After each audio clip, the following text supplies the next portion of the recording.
बरं, आता आपण होमवर्क कोणी कोणी केला?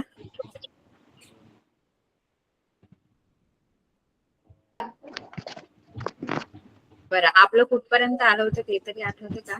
पण कुठपर्यंत आलं होतं ते आठवते का सगळ्यांना? काय शिकत होतो आपण?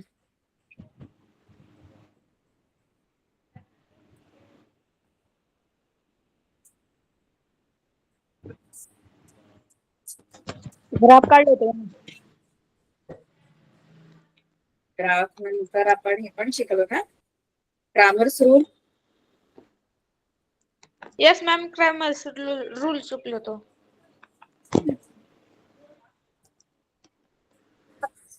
आणि 1.4 मध्ये आपण एक सम झालं होतं आपलं बघा. 1.4 1.3 मध्ये क्रॅमर्स रूल आहे. 3 मेथड आपल्या 1.3 पर्यंत संपतात. 3 मेथड्स कोणत्या आहेत? सायमल्टेनियस इक्वेशन सॉल्व्ह करण्याच्या 3 मेथड्स आहेत simultaneous equation solve. Graphical method, elimination method आणि क्रॅमर्स रूल. डिटर्मिनंट. बरोबर बरोबर, व्हेरी गुड. तर या 3 मेथड आहेत आणि या तिन्ही मेथड 1.3 मध्ये संपतात. म्हणजे पहिला 1.1 मध्ये आपली एलिमिनेशन मेथड आहे, 1.2 मध्ये ग्राफ मेथड आहे आणि 1.3 मध्ये योगेश जरा म्यूट करा, माझाच आवाज होता. आणि 1.3 मध्ये आपल्याला काय आहे तर आपली डिटर्मिनंट मेथड आहे, क्रॅमर्स रूल आहे 1.3 मध्ये. तिन्ही मेथड आपल्या झालेल्या आहेत, बरोबर आहे? हो टीचर. आता आपण 1.4 मध्ये काय शिकायचं हे आपण शिकलो बघा. एक गणित आपण 1.4 मध्ये आपलं झालेलं आहे. काय माहितीये का, आपल्याला जे गिवन इक्वेशन आहेत की नाही, ते आपल्याला जे दिले जातात इक्वेशन्स, ते ऍक्च्युअली लिनियर इक्वेशन किंवा सायमल्टेनियस इक्वेशन नसतात, बरं का? आपल्याला जे गिवन असतात की नाही इक्वेशन, 1.4 च बोलते, 1.3 पर्यंतच जे आहे त्याच्यामध्ये सायमल्टेनियस इक्वेशनच दिलेले असणार आणि ते आपल्याला 3 पैकी कोणत्या तरी एका मेथडने सॉल्व्ह करायचं आहे. 1.4 मध्ये जे गिवन इक्वेशन्स आहेत they are not simultaneous equations किंवा ते लिनियर इक्वेशन नाही होत 1.4 मध्ये. का नाही होत? कारण त्याच्यामध्ये जो व्हेरिएबल आहे तो कुठे असतो तुम्हाला सांगितलं होतं. म्हणजे तुम्हाला जे इक्वेशन देणार त्याच्यामध्ये तुमचे जे व्हेरिएबल आहेत ते असणार आहे डिनॉमिनेटर मध्ये, खाली असणार आहे. आणि जर डिनॉमिनेटर मध्ये आपले व्हेरिएबल जर असतील तर ते लिनियर इक्वेशन नसतात. कारण लिनियर इक्वेशन होण्यासाठी तुमच्या व्हेरिएबलचा जो पॉवर आहे, व्हेरिएबलचा जो डिग्री आहे ती 1 असली पाहिजे. हे बघा, डिग्री 1 वाले जे असतात त्यांना आपण लिनियर इक्वेशन. पण आताचे जे इक्वेशन असणार आहे ते लिनियर नसणार आहे, कारण तुमचे जे व्हेरिएबल असणार आहेत ते काय असणार आहे, डिनॉमिनेटर मध्ये असणार. इथे दिले बघा तुम्हाला एक ट्रिक दिले, म्हणजे आपण ही ट्रिक वापरायची आहे हे इक्वेशन सॉल्व्ह करताना. मग काय ट्रिक वापरायचे तर रेड्युसिबल इक्वेशन्स. म्हणजे काय, आता समजा let's think what if the variables are in the denominator. आता जर तुमचे व्हेरिएबल्स डिनॉमिनेटर मध्ये असतील तर तुम्ही काय कराल बरं, है ना? आता व्हेरिएबल जर डिनॉमिनेटर मध्ये इथे दिसते तुम्हाला, हे आपण घेतलं होतं ना, आठवते तुम्हाला?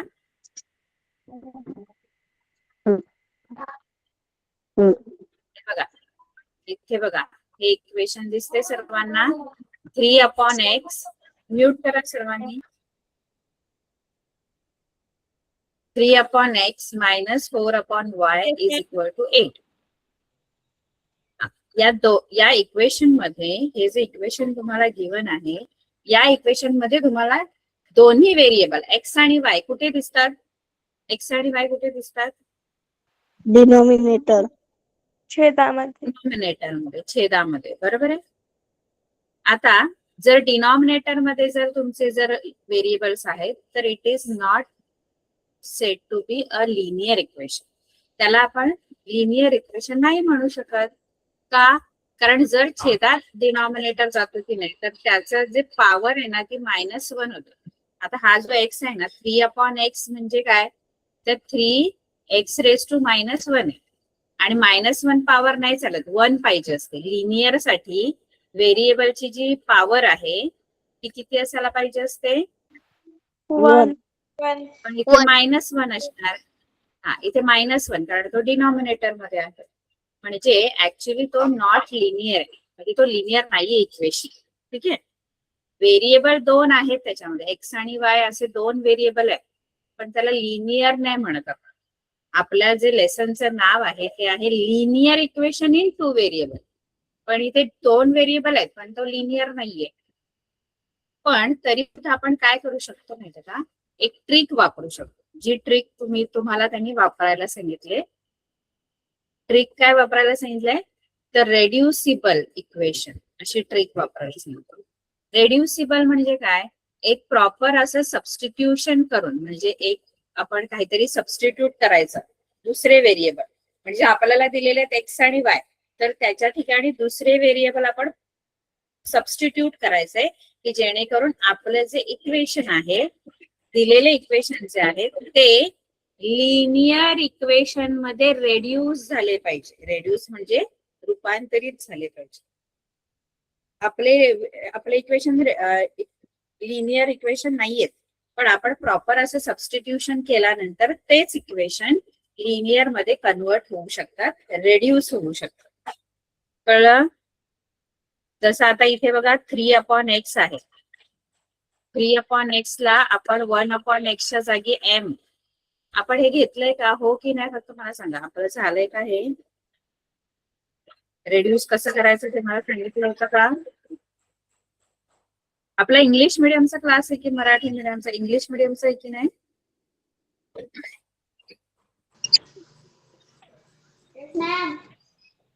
मॅम आज दोघी पण आहे.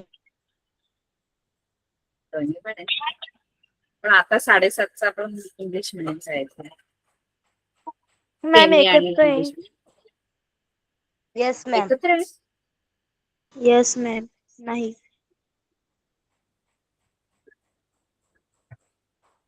एकत्र आहे आपण class? नाही मॅम, मराठी मॅडमचा ना 8:30 वाजता आहे. आपला आता आहे सेमी इंग्लिश वाला. तर रेड्यूस करताना काय करायचं माहितीये का, एक प्रॉपर सबस्टिट्यूशन करायचं. आता आपल्याला समजा हे गिवन इक्वेशन आहे, तर हे सगळ्यामध्ये ना, हे सगळे जे इक्वेशन आपल्याला दिलेले त्याच्यामध्ये सगळ्यामध्ये व्हेरिएबल तुम्हाला कुठे दिसते बघा. सगळ्या इक्वेशन मध्ये व्हेरिएबल कुठे दिसत आहेत? न्यूमरेटर मध्ये नाहीच आहेत, सगळीकडे डिनॉमिनेटर. म्हणून हे सगळे इक्वेशन लिनियर नाहीयेत. व्हेरिएबल दोन व्हेरिएबल आहेत दोघांमध्ये पण नॉट लिनियर. हे सगळे लिनियर नाहीयेत, पण त्यांना आपण लिनियर मध्ये आणू शकतो.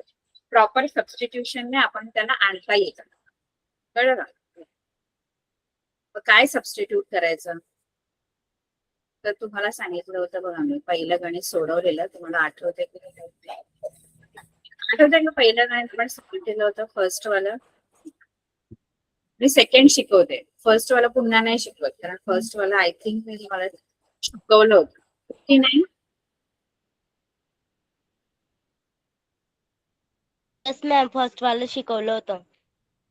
आपण सेकंड वाला केलं, सेम तसंच आहे, पण एक वेगळं आपण सबस्टिट्यूशन तिथे करणार आहोत. दुसरं गणित आपण घेऊया. दुसरं पण लिनियर नाहीये ते दोन्ही इक्वेशन आपल्याला जे दिलेले. मला इक्वेशन आपल्याला दिलेलं इक्वेशन काय आहे, 10/x + y plus 2/x - y is equal to 4. 15/x + y minus 5/x - y is equal to -2. असे दोन इक्वेशन आहेत.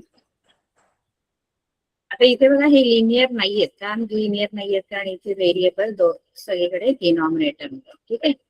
पण आपण याला लिनियर मध्ये कसं आणणार, तर प्रॉपर आपण सबस्टिट्यूशन करणार. म्हणजे आपण दुसऱ्या व्हेरिएबलला इथे आणणार आहोत, ते पण याच्या जागेवर एक्स आणि वायच्या जागेवर दुसरे दोन व्हेरिएबल आणणार.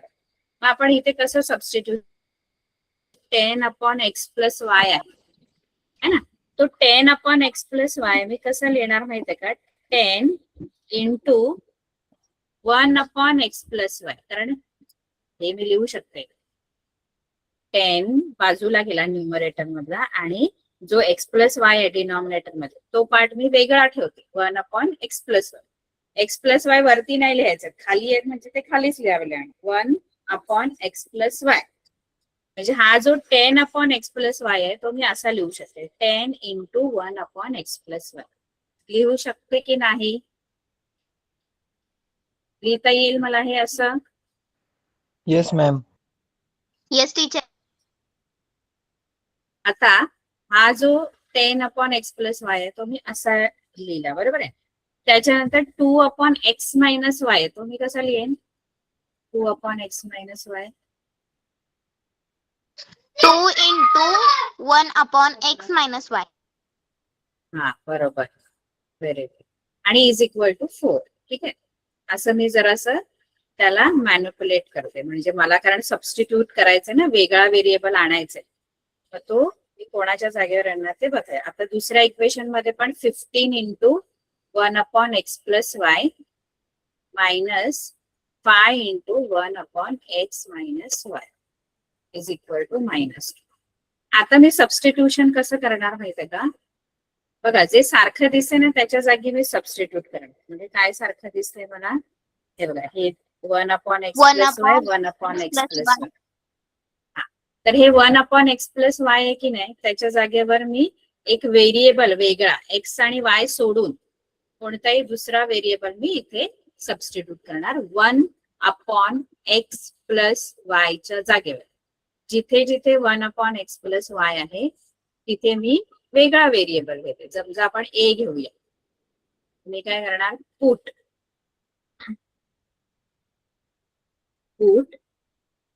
1/x + y is equal to a आणि इथे मी 1/x - y वेगळं आहे ना याच्यापेक्षा, हे 1/x + y आहे, त्यामुळे इथे मी a नाही टाकू शकत याच्या जागी. मग याच्यासाठी वेगळं व्हेरिएबल घेऊ, कारण हे 1/x - y आहे, त्याच्या जागी मी b पुट डाऊन करते. जिथे जिथे 1/x + y आहे तिथे a आणि जिथे जिथे 1/x - y आहे तिथे b. आता इथे 10 आणि हा माझा 1/x + y म्हणजे a झाला, म्हणजे हा 10a झाला. कळतंय का सगळ्यांना? आपले रेड्यूस कसे होणार बघा आता इक्वेशन. आपले इक्वेशन जे आहेत ते लिनियर नव्हते, पण आता लिनियर कसे बनतील,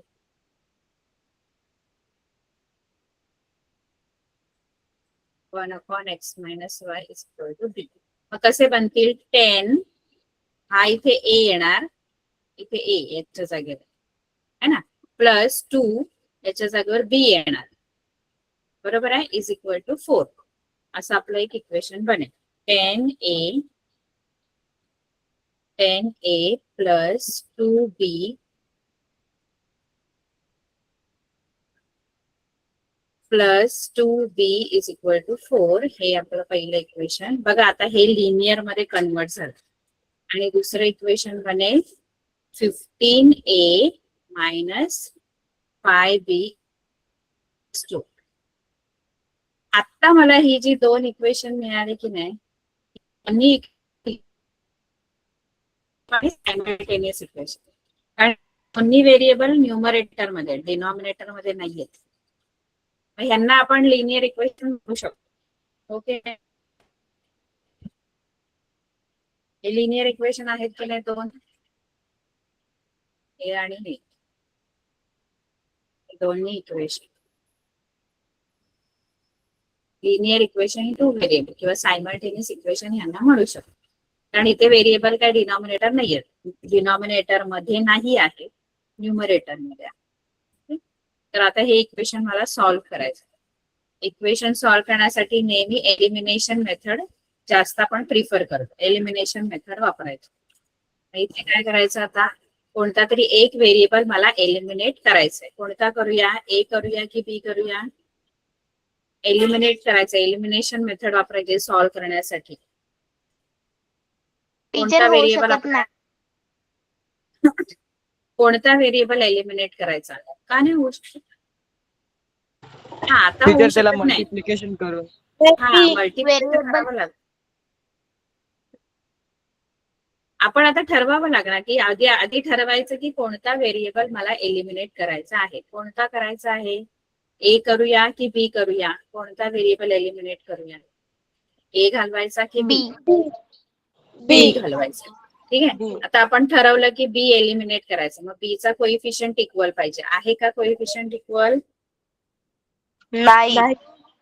नाही म्हणजे आपल्याला मल्टिप्लाय करावं लागेल. मग मल्टिप्लाय करण्यासाठी दोघांचा एलसीएम काढायचा. 2 आणि 5च्या टेबल मध्ये येणारा जो नंबर आहे छोटा, तो आपल्याला दोघांचा पण कोइफिशियंट आणायचा असतो. इक्वल करायचं म्हणजे दोघांचा पण एलसीएम जो येणार तो आपल्याला आणायचा आहे. 2 आणि 5चा एलसीएम काय येतो? दोघांच्या पण टेबल मध्ये येणारा छोटा नंबर कोणता? सगळ्यात 2 आणि 5च्या टेबल मध्ये येणारा नंबर सगळ्यात छोटा.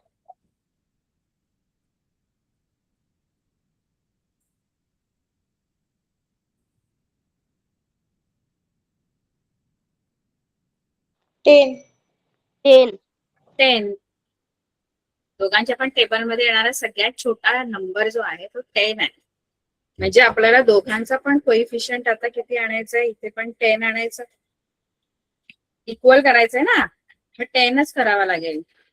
कारण त्याच्यापेक्षा वेगळा नंबर दोघांच्या टेबल मधला नाहीये. छोटा सगळ्यात पुढे आहेत 20 वगैरे, पण ते मोठे आहेत. म्हणजे आपल्याला आता बी चा कोइफिशियंट किती आणायचंय? बी चा कोइफिशियंट किती आणायचंय? किती करायचंय? बी चा कोइफिशियंट किती आणायचं आपल्याला आता दोन्ही इक्वेशन मध्ये ते जाण्यासाठी? एलसीएम किती आला दोघांचा पण? एलसीएम किती आला? जो एलसीएम येतो ना तेवढा मला त्याचा कोइफिशियंट आणायचा असतो. मग इथे 10 येण्यासाठी याला कितीने मल्टिप्लाय करावं लागेल? इथे 2b आहे, इथे 10b आणायचे. आणि इथे 5b आहे, तिथे पण 10b आणायचे. हा, इथे 2b ला Multiple by 10b होण्यासाठी. आणि याला कितीने मल्टिप्लाय करावं लागेल? सेकंड इक्वेशनला 2 ने. 2 ने. मग इथे लिहायचं मल्टिप्लाय, पूर्ण इक्वेशनला मल्टिप्लाय करायचं, फक्त त्यात तेवढ्या टर्मला नाही. मल्टिप्लाय इक्वेशन 1 ला बाय 5 अँड इक्वेशन 2 बाय 2. 2 ला 2 ने आणि इक्वेशन 1 ला 5 ने. मग आता करा मल्टिप्लाय. 1 ला पूर्ण इक्वेशनला 5 ने मल्टिप्लाय करा. काय येईल सांगा? पूर्ण इक्वेशन 50a पूर्ण plus equation. 10b is equal to 20. 20. बरोबर. हे थर्ड घेऊया आपण, कारण ते वेगळं असतं 1 आणि 2 पेक्षा, म्हणून आपण सेकंड इक्वेशनला 2 ने मल्टिप्लाय करायचं. करा. इथे पण 2. पूर्ण 30a इक्वेशनला plus 2. 10b is equal to -4.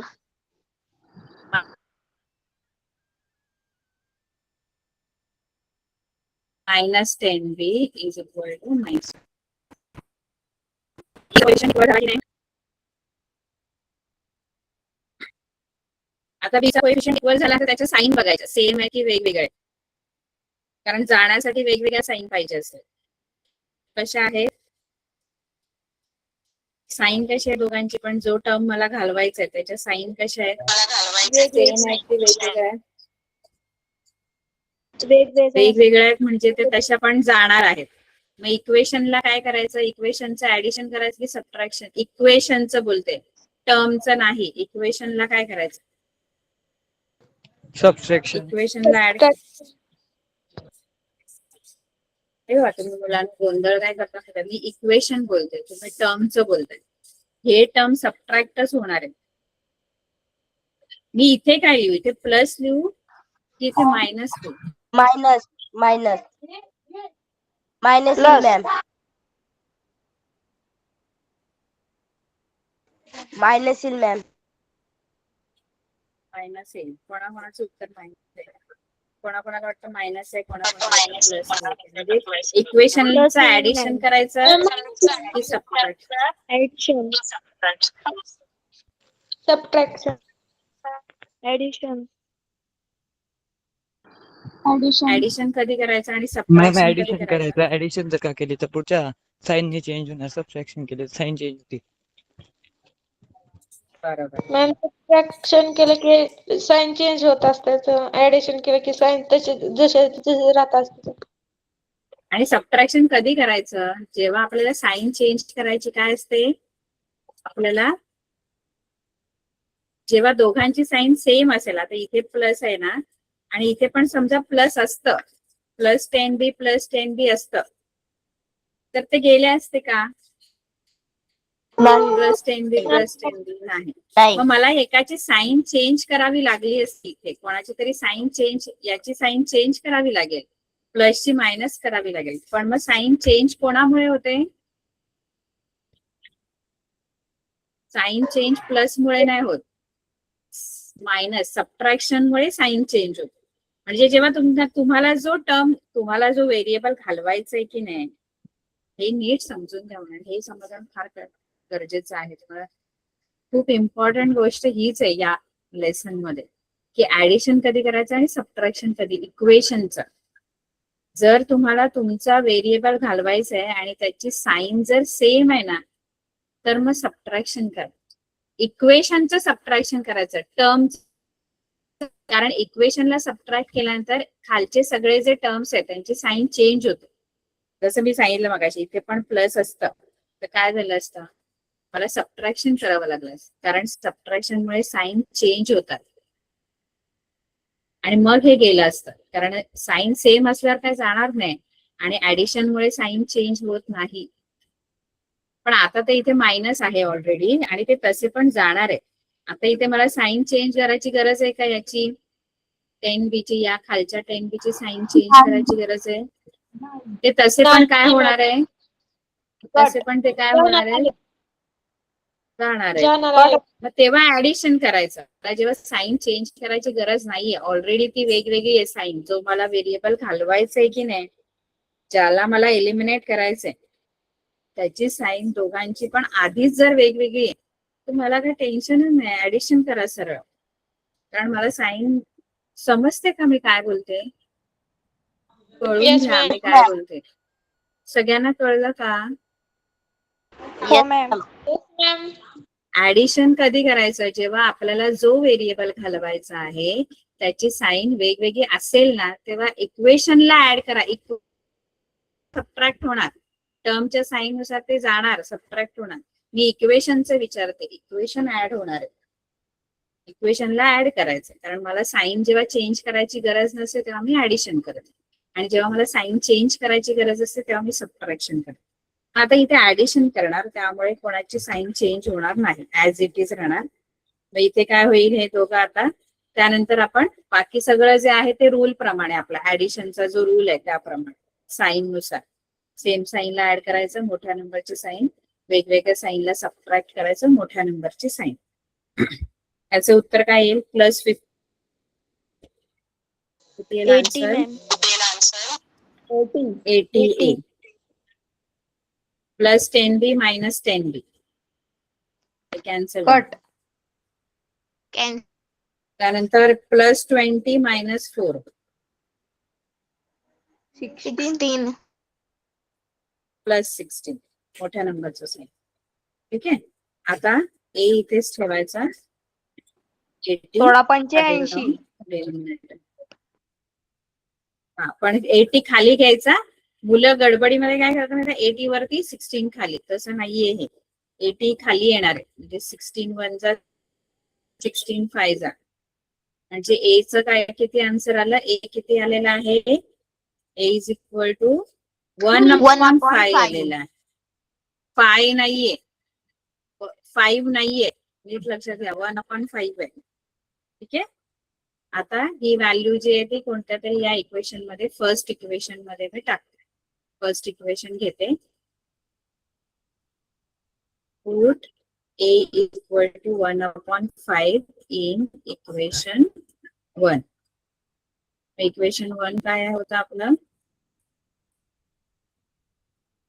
So 10a plus 2b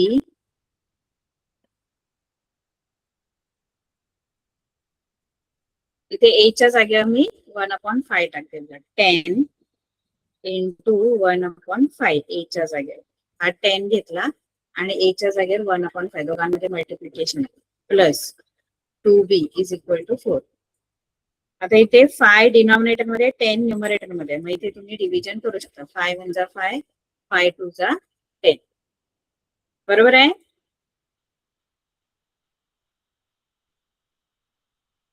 yes ma'am. Ma'am 5 1 जा 5 2 जा 10. आता इथे राहिलं 2 राहिलं इथे, plus 2b is equal to 4. आता हा 2 आधी तिकडे न्या, 2b इथेच राहणार, 2 तिकडे जाऊन -1, 4 - 2. 2b इज इक्वल टू 2 आणि b इज इक्वल टू 2/2. आणि म्हणून b किती आलं? b ची व्हॅल्यू आली 1.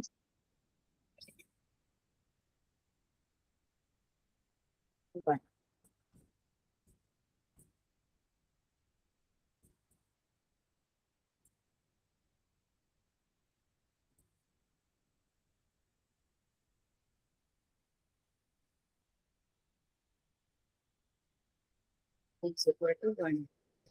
आता बी, ए आणि बी च्या व्हॅल्यूज आलेल्या आहेत, पण आपले ओरिजिनल व्हेरिएबल जे आहेत ते काय आहेत?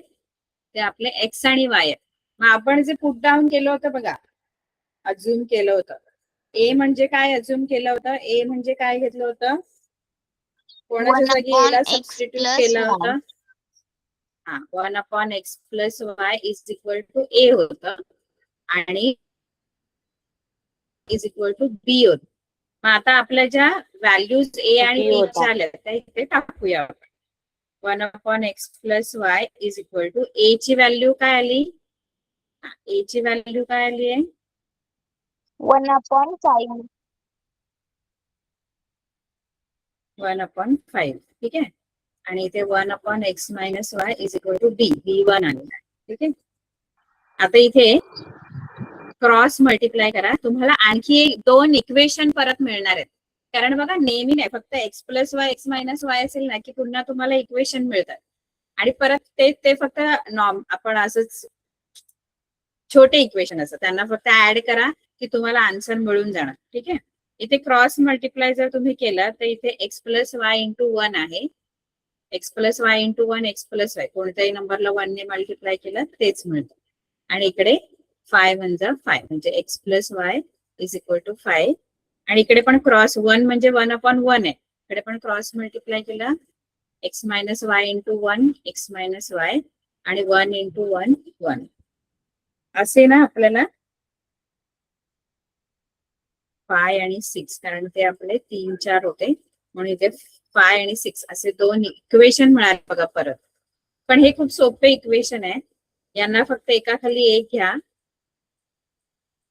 बघा बाकीच्यांमध्ये तर तुम्हाला इथे आन्सर डायरेक्ट मिळतं, पण इथे एक्स प्लस वाय आणि एक्स मायनस वाय असल्यामुळे पुन्हा तुम्हाला शेवटी पण परत इक्वेशन सॉल्व्ह करावे लागते.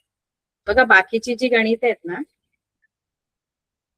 इथे तर 1/x आहे, त्यामुळे लगेच तुम्हाला 1/x इज इक्वल टू 5 वगैरे मिळालं. तर आपण काय करतो, क्रॉस मल्टिप्लाय करतो, 5x is equal to 1, x is equal to 1/5, लगेच x ची व्हॅल्यू मिळते. म्हणजे जी a ची व्हॅल्यू आहे ती इथे टाकली 1/x च्या जागेवर, ती क्रॉस मल्टिप्लाय करून तुम्हाला व्हेरिएबलची व्हॅल्यू लगेच मिळते. इथे पण तुम्हाला लगेच मिळेल, फक्त सेकंड आणि फोर्थ मध्ये तुम्हाला एक इक्वेशन मिळतील, ते फक्त तुम्हाला सॉल्व्ह करायचे, ते पण पटकन होणार आहेत सॉल्व्ह. कळते का फरक? हे तुम्हाला इथे लगेच मिळेल व्हॅल्यू, इथे कसं मिळेल तुम्ही बघा थर्ड वाले आपण सॉल्व्ह करूया मग कळेल तुम्हाला. आता कळलंय का मी काय म्हणाली? इथे एक्स प्लस वाय ची व्हॅल्यू मिळेल, एक्स मायनस वाय ची व्हॅल्यू मिळेल. पुन्हा ते इक्वेशन दोन इक्वेशन तुम्ही एकाखाली एक घ्या आणि पुन्हा तुम्हाला ते सॉल्व्ह करायचे. पण त्याच्यामध्ये फार काही तुम्हाला कोणाचा कोइफिशियंट इक्वल वगैरे करायची गरज नसते, कारण ते खूप असे छोटे इक्वेशन असतात. ऑलरेडी त्याच्यामध्ये कोइफिशियंट इक्वल आहे. त्यामुळे फक्त एकाखाली एक घ्या आणि त्यांना फक्त ऍड करा. फक्त दोन इक्वेशनना ऍड करा. ऍड केल्यानंतर होतं काय? हा प्लस एक्स आहे, हा प्लस एक्स आहे, दोन्ही प्लस प्लस आहेत, ते 2x बनतील. आणि हा जाईल बघा प्लस वाय मायनस वाय, हा कॅन्सल होणार. इज इक्वल टू 6 आहे की गेले सगळे? Yes ma'am. हे कळलं काय केलं? आपल्याला एक्स प्लस वाय ची Yes, व्हॅल्यू ma'am. मिळाली आणि एक्स मायनस वाय ची व्हॅल्यू मिळाली. मला डायरेक्ट एक्स ची व्हॅल्यू नाही मिळत आहे इथे, मला एक्स प्लस वाय आणि एक्स मायनस वाय ची व्हॅल्यू मिळते. पुन्हा ते इक्वेशन मला सॉल्व्ह करावे लागेल. पण काय नाही करायचं, फक्त एकाखाली एक घ्यायचे, ऍडिशन करायचं, कारण ऍडिशन मुळे पण वाय जाणार आहे, तुमचा वाय व्हेरिएबल जाणार आहे, एक्स राहतो. इथे एक्स 6/2, 2 1 2 3 6, जे एक्स ची व्हॅल्यू 3 आली. आता ही एक्स ची व्हॅल्यू कुठल्या 5 किंवा 6 मध्ये पुट करायची. Put x is equal to 3 in equation 5.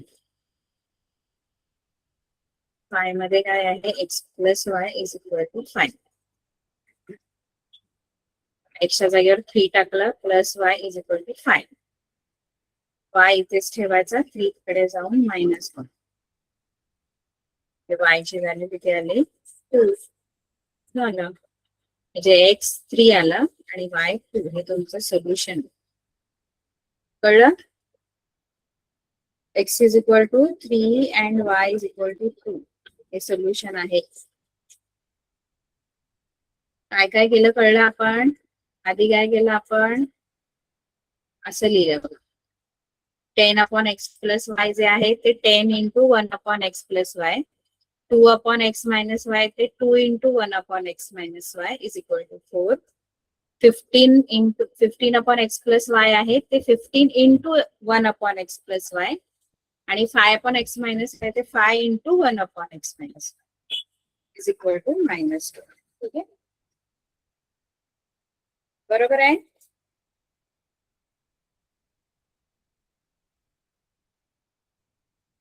बरोबर आहे का? Yes ma'am. Yes ma'am.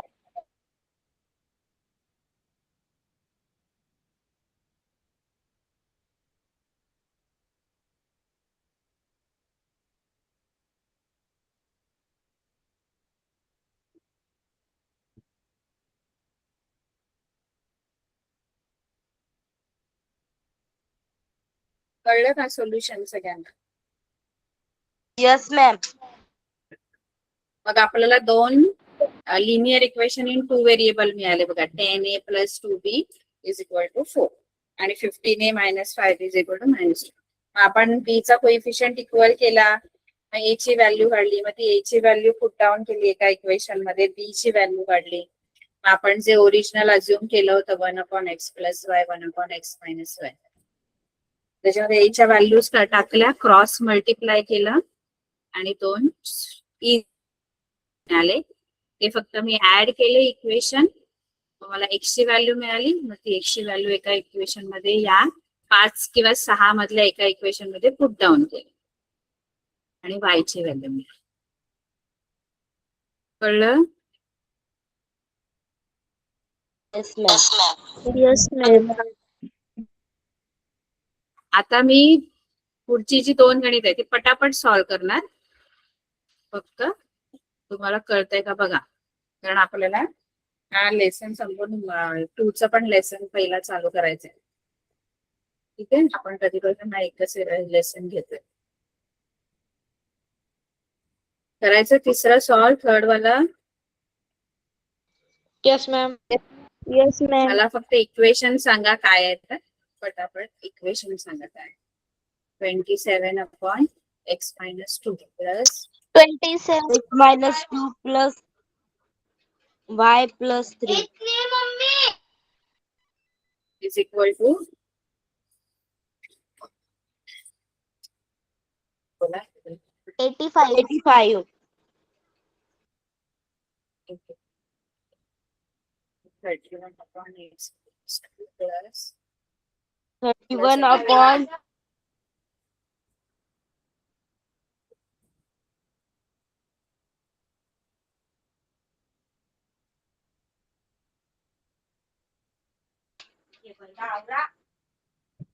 आता ह्याला हे पण आपले लिनियर इक्वेशन नाहीये, पण आपण ह्याला लिनियर मध्ये रेड्यूस करू शकतो. जे आपण त्याला रूपांतरित करू शकतो. तसं आपण काय लिहिणार, आपण ह्या इक्वेशनला असं लिहिणार 27 इंटू 1 अपॉन एक्स मायनस 2. बरोबर आहे?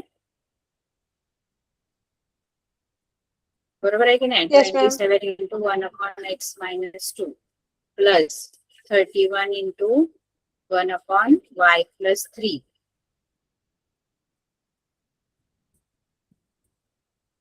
इज इक्वल टू 85 आणि 31 into 1 upon x minus 2 plus 27 into 1 upon y plus 3 is equal to 18.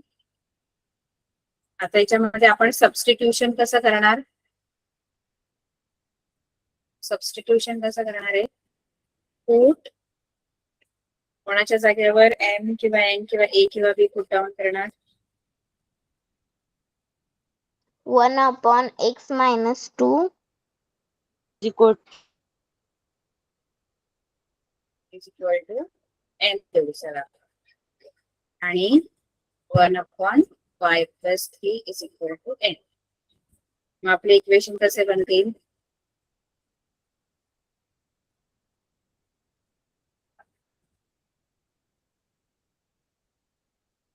Equation बोला, 27 रेड्यूस कसे a होणार? plus 31 b is equal to 85. M आणि एन घेतले आता मी ना, एम आणि पण 27 m plus 31 n equal to 88 आणि 31 m plus 27 m is equal to 89. मला लिनियर मिळालेले आहेत. मी या माझ्या इक्वेशन जे गिवन होते त्याला मी लिनियर मध्ये रेड्यूस केलेलं आहे. आता मी माझं जे लिनियर इक्वेशन जसं सॉल्व्ह करते तसे हे सॉल्व्ह करणार आहे. ठीक आहे. मग याच्यामध्ये मी कोइफिशियंट बघा 1.1 जर तुम्ही सॉल्व्ह केला असेल तर 1.1 मध्ये 8वं का 9वं का 10वं असे शेवटचे 2-3 जे आहेत की नाही ती गणित अशा प्रकारची आहेत बघा. त्याच्यामध्ये काय माहितीये का, कोइफिशियंटची काय माहितीये का, कोइफिशियंट जे आहेत ते काय आहेत, क्रॉस आहेत, म्हणजे ते अदला बदल आहे कोइफिशियंटची. दिसते का तुम्हाला? 1.1 मध्ये पण असे सम्स होते दाखवते. आणि मग जर असे तुम्हाला जर लिनियर इक्वेशन मिळालं तर ते सॉल्व्ह करण्याची एक वेगळी पद्धत आहे. थोडी एलिमिनेशन मध्येच येते ती मेथड, पण थोडं इझी होण्यासाठी तुम्हाला वेगळी मेथड आहे तिथं. सांगितली होती का तुम्हाला?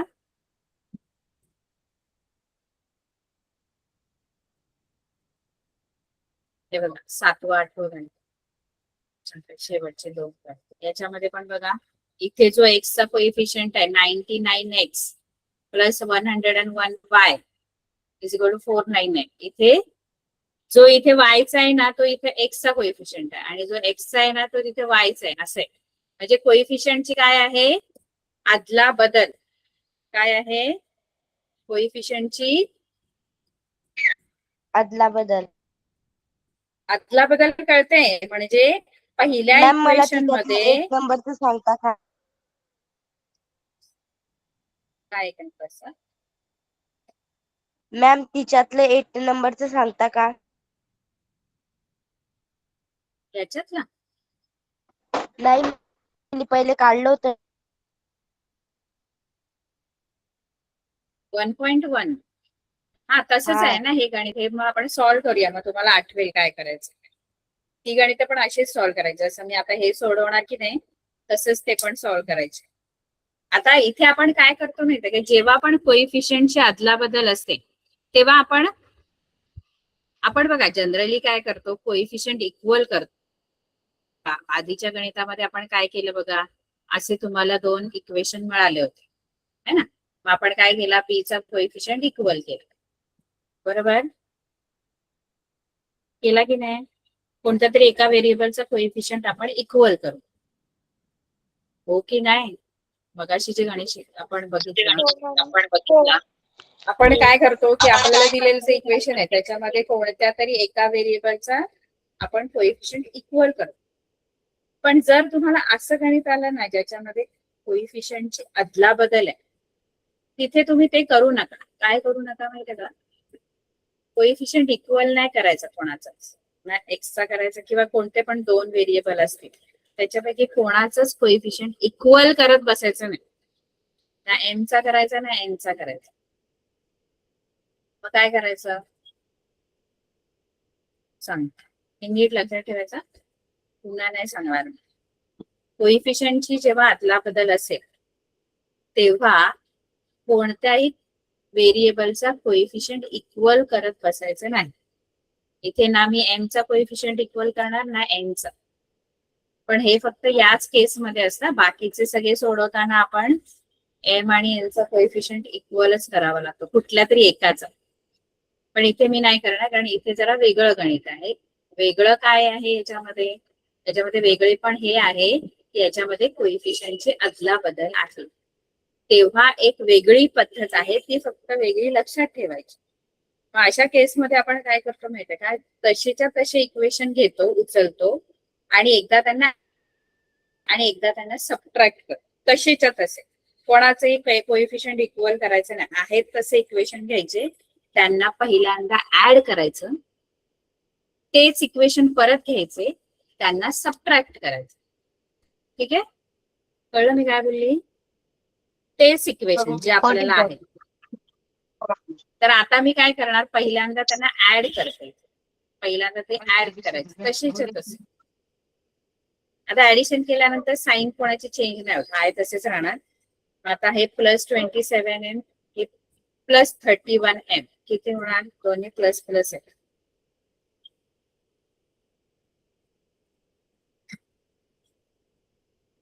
$58M. 58m. ठीक आहे, इथे +31n +27n 58N.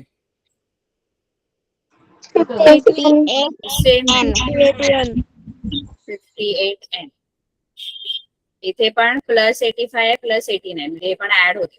514 174. 174. आता तुम्ही नोटीस कराल, तुम्हाला असं लक्षात येईल की हे सगळे ना, हा 58 आणि हा 174 हे डिव्हिजिबल आहे 58 ने. कारण 58 3 जर तुम्ही केलं तर 174. म्हणजे हे तिन्ही नंबर, म्हणजे हे तिन्ही जे नंबर आहेत ना ते 58 ने डिव्हिजिबल आहे. मग मी काय करेन माहितीये का, पूर्ण इक्वेशनला 58 ने डिवाइड करेन, म्हणजे माझं जे इक्वेशन आहे ते सोपं बनून जाईल है ना. हे खूप मोठे मोठे नंबर आहेत, पण याला मी आणखी सोपं करू शकते. कसं सोपं करू शकते, तर 58 ने पूर्ण इक्वेशनला डिवाइड करू. पूर्ण इक्वेशनला डिवाइड केल्यानंतर 58m ला पण 58 ने डिवाइड करणार, 58n ला पूर्ण इक्वेशन, आणि 174 ला पण 58. हे 58 58 1 जा 58 58 1 जा 58 आणि 58 3 जा 174.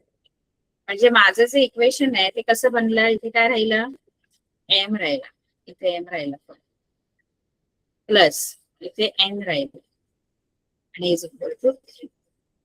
बघा एक सोपं होतं बघा, x + y = 5. तसं सोपंवाला एक इक्वेशन मिळालं.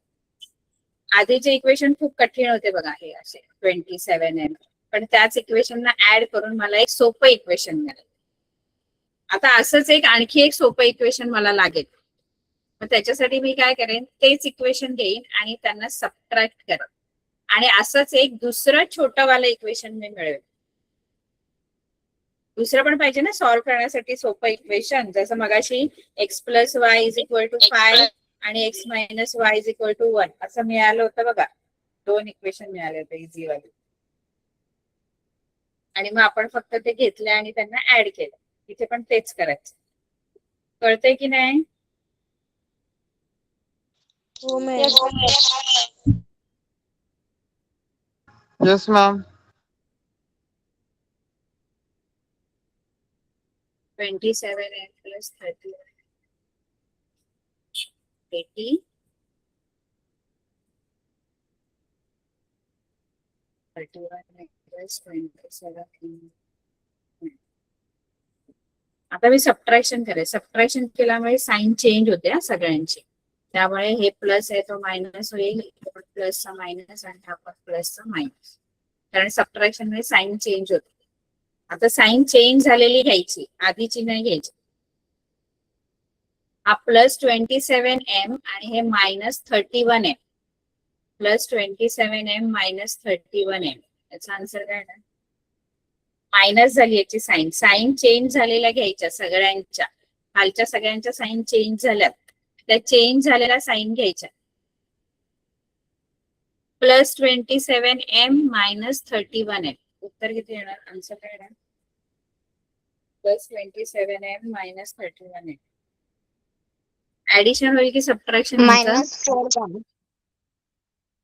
बरोबर, -4m, कारण मोठ्या नंबरची साइन येते. 31 मोठा आहे आणि 31 ची साइन आता प्लस नाही राहिले, मायनस झाली, त्यामुळे त्याची साइन घ्यायची मायनस, कारण चेंज झालेली साइन घ्यायची आहे, आधीची नाही. आता इथे प्लस 31 आहे, इथे आता 31 प्लस आहे आणि मायनस. हा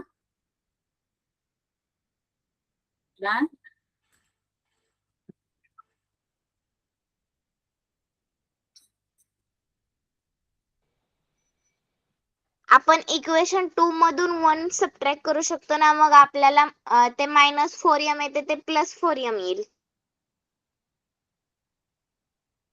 चालेल, तसं पण चालेल, तसं पण चालेल, काही त्याच्याने काय फरक नाही पडत. सांगते कसं.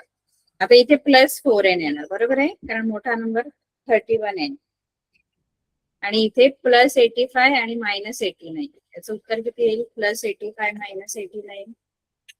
+85 -89 -4.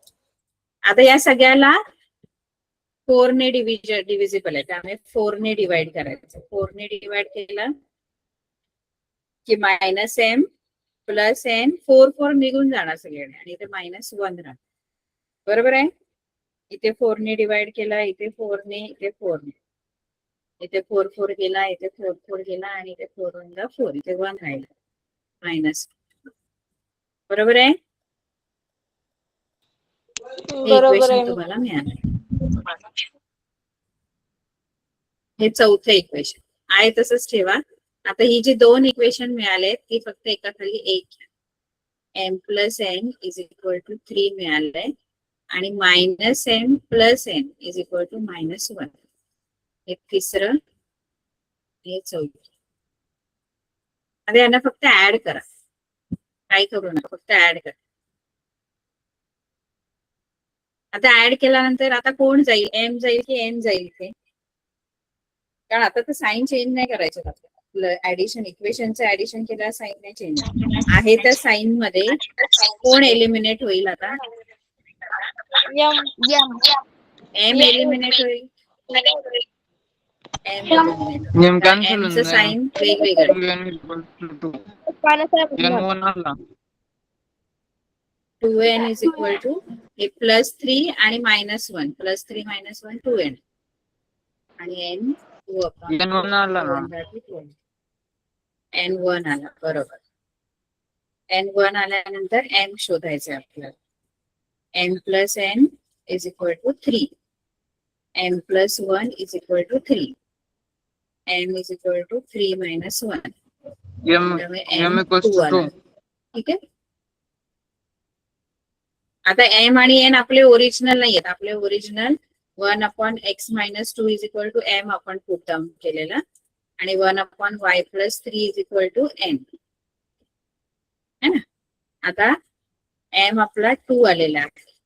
1/x-2 इज इक्वल टू 2 आणि 1/y+3 आपला 1 आला. आपण 1 घेऊ 2/1 कारण इथे क्रॉस मल्टिप्लाय करायचं. क्रॉस मल्टिप्लाय करताना 2 ने याला मल्टिप्लाय होईल. 2 इंटू x-2 मी ब्रॅकेट मध्ये टाकते कारण 2 ने या दोघांना मल्टिप्लाय करावं लागेल आपल्याला. एकच नाहीये ना टर्म येते त्यामुळे ब्रॅकेट मध्ये टाका आधी आणि मग नंतर दोघांना मल्टिप्लाय करा. इकडे 1 1 जा 1. इथे y+3 इंटू 1 y+3 येणार आणि 1 इंटू 1 1. कळते का. इथे आता 2 ने दोघांना मल्टिप्लाय करावं लागेल. 2x -2 2 जा 4. इथे -4 तिकडे नेला +4 झाला. 2x is equal to 5.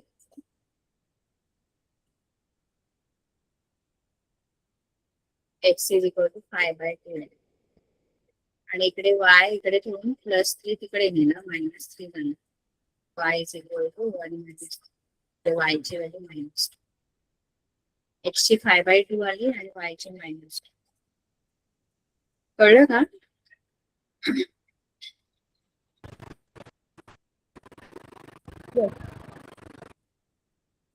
Yes ma'am. आता पुढचं पण तुम्हाला लास्ट तुम्ही सॉल्व्ह करायचंय शेवटचं गणित. ठीक आहे. बघा येते का नसेल तर मी सॉल्व्ह करेन. पुढच्या वेळेला आपण वर्ड प्रॉब्लेम सुरू करू. ठीक आहे.